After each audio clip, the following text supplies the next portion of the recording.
People think overthinking is a sign of weakness, a flaw, a faulty switch in the mind that never learned how to turn off.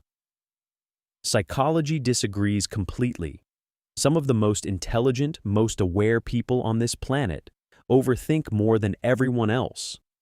They always have. So why do we shame them for it? That answer will surprise you. We live in a culture that celebrates quick decisions. Move fast. Trust your gut. Don't dwell on it.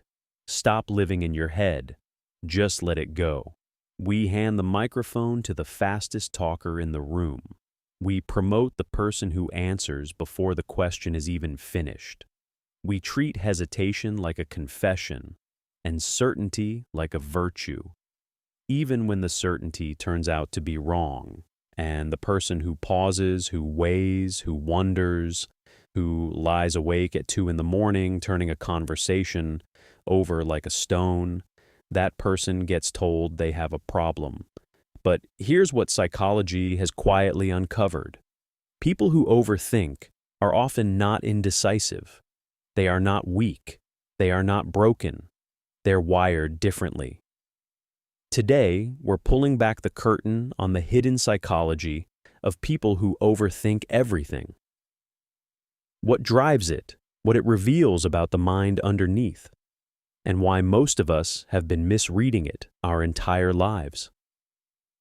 Think about the first time someone told you to stop overthinking. You probably weren't an adult. You were a child. Maybe you stood frozen at the edge of the high diving board, running calculations nobody else seemed to run, while the line behind you grew restless. Maybe you asked one question too many at the dinner table, and an adult sighed and said, "You think too much. Just do it." Maybe a teacher handed back a test you had triple-checked, tapped the eraser marks, and told you to stop second-guessing yourself. The words were small. The lesson was not.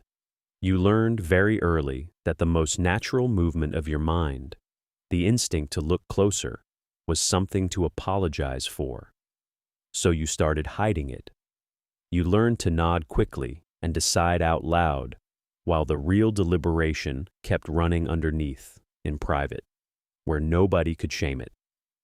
That message didn't just fade away. It got wired in, and for many people, it never left. They grew up, built careers, raised families, and they still hear that voice every single time their mind starts doing the one thing it was built to do. Psychologist Dr. Susan Nolan Hoeksema spent her career at Yale University studying this exact pattern. She gave it a name: rumination, the mind's tendency to circle back to the same thoughts again and again, turning them over, examining them from every angle. And here is what's remarkable.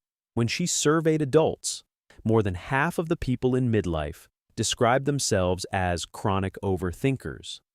Among younger adults, that number climbed to nearly 3 out of 4. So, this is not a rare glitch in a few troubled minds. This is one of the most common experiences of being human, and yet almost nobody talks about what it actually means. Here's something most people never consider. The overthinking brain is not doing something wrong. It's doing something extra. Neuroscientist Dr. Marcus Rachel discovered a system in the brain called the default mode network.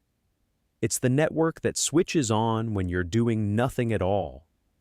Staring out a window, standing in the shower, driving a road you've driven 1,000 times. While the rest of the brain rests, this network goes to work, replaying the past, rehearsing the future, simulating conversations that haven't happened yet. In people who overthink, this network runs hotter, longer, and louder. Their minds do not idle. The engine keeps turning even when the car is parked. That's not coincidence. That is the signature of a brain built to make meaning. A brain that refuses to let a single experience pass through it unexamined. If you have ever envied the people who seem able to just switch off, understand what is actually happening. Their network powers down on schedule. Yours keeps the lights on, not because something is broken, but because the meaning-making never finished for the day. There's a specific kind of experience that almost nobody talks about. Overthinkers don't just think. They think about their thinking. They watch their own mind the way other people watch television. Psychologists call this metacognition, a term introduced by the developmental psychologist John Flavel, and it's considered one of the highest functions of the human mind. It is the ability to step outside your own thoughts and audit them. Was that judgment fair? Am I seeing this clearly? Is there an angle I missed? Second guessing has a terrible reputation. We treat it like a crack in a person's confidence, but underneath it sits something rare, a mind humble enough to question itself and disciplined enough to keep doing it. Most people never check their own thinking at all. Overthinkers can't stop checking. One of those is far closer to wisdom than the other. And then there's the replay. You know the replay. You leave a dinner party, a phone call, a 2-minute chat in the grocery store, and somewhere on the drive home, the tape starts rolling. Did I talk too much? Did that joke land wrong? Why did her face change when I mentioned the trip? Psychologists have a name for this too: post-event processing, the mind's habit of reviewing social moments long after they've ended. From the outside, it gets dismissed as insecurity. Look closer, and it's something else entirely. It is the social brain doing quality control. The mind only reviews what it values. People who replay conversations are people who care deeply about how their words land on others. People who never want to leave a bruise they didn't notice. That isn't self-obsession. That's a conscience with the volume turned up. But that kind of awareness, it comes at a price. And it creates something quietly exhausting that almost nobody talks about. While everyone else makes a choice and moves on, the overthinker is still holding 17 open tabs. Psychologists call it analysis paralysis, the point where a mind sees so many possibilities that choosing any single one of them feels like a loss. Stack decision fatigue on top of that, the well-documented way every choice drains a little more mental fuel, and you begin to understand why overthinkers are so often tired in a way that sleep doesn't fix. They come home from a gathering completely drained, not because they dislike people, but because they processed every layer of the room, the shift in someone's tone, the unspoken tension between two old friends, the sentence somebody started and then swallowed. Other people attended a dinner, they conducted an investigation, and hours later, they are still carrying conversations. The rest of the table dropped on the way to the car. And at night, when the house finally goes quiet, the mind holds its board meeting. Every decision from the day gets reviewed. Every word gets weighed a second time. It is 2 a.m, and the committee refuses to adjourn. If you have lived this, you already know. It is real work. Invisible, unpaid, unthanked work. Now here's where the science turns surprising. Psychiatrist Dr. Randolph Nesse, one of the founders of evolutionary medicine, described something he called the smoke detector principle. Your smoke alarm is calibrated to go off early and often because a false alarm costs you a few annoying minutes, but a missed fire costs you everything. Nature, he argued, built the human threat detection system exactly the same way. The overthinking brain is that smoke detector. It runs every scenario, checks every exit, imagines every way the plan could fail, because for hundreds of thousands of years, the people who did that were the people who survived. Your mind is not malfunctioning when it spins at midnight. It is standing guard. And the same machinery has another side. Researchers at McEwan University in Canada found that people who worry and ruminate more tend to score higher on measures of verbal intelligence. That's not coincidence either. The mind that can simulate disaster in vivid detail is the same mind that is rich in language, memory, and imagination. It cannot run one without carrying the other. The person who overthinks isn't breaking down. They're simulating, they're regulating. They are running a protection system that simply never learned how to go off duty. Here's the part that gets almost no airtime. People who overthink are often exceptional in ways our culture never bothers to name.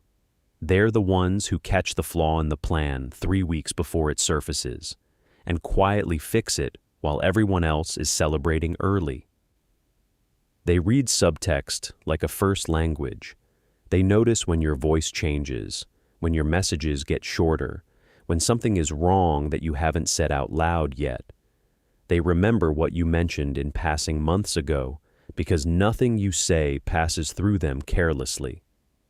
They are rarely blindsided, rarely reckless, rarely cruel by accident. They prepare, they listen, they take responsibility so seriously that they audit their own behavior every night without ever being asked.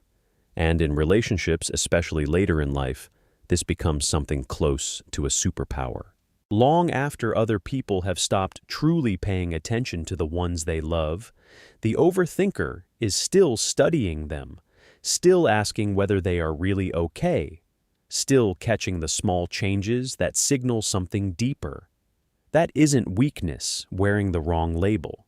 That is a form of mental thoroughness, a form of emotional courage that most people quietly wish they had. So, here's the question worth sitting with. What if the sharpest person in the room isn't the one with the instant answer?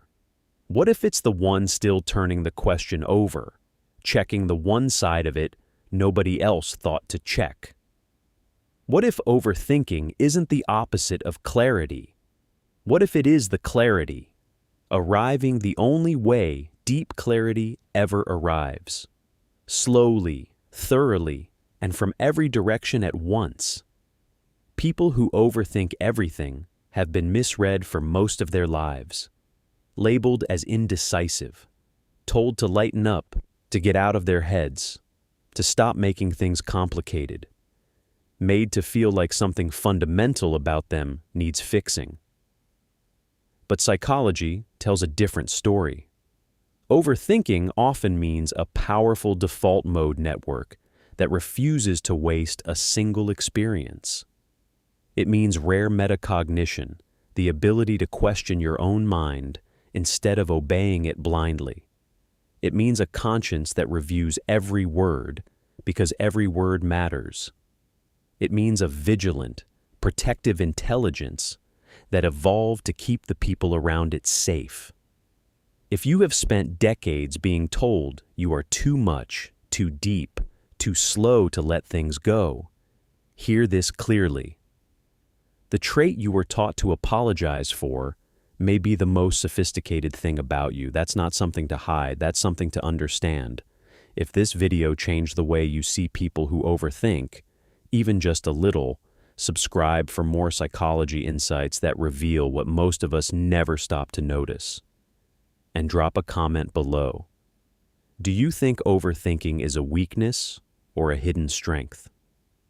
We read every answer because chances are you didn't just watch this video, you examined it, and now you know exactly why.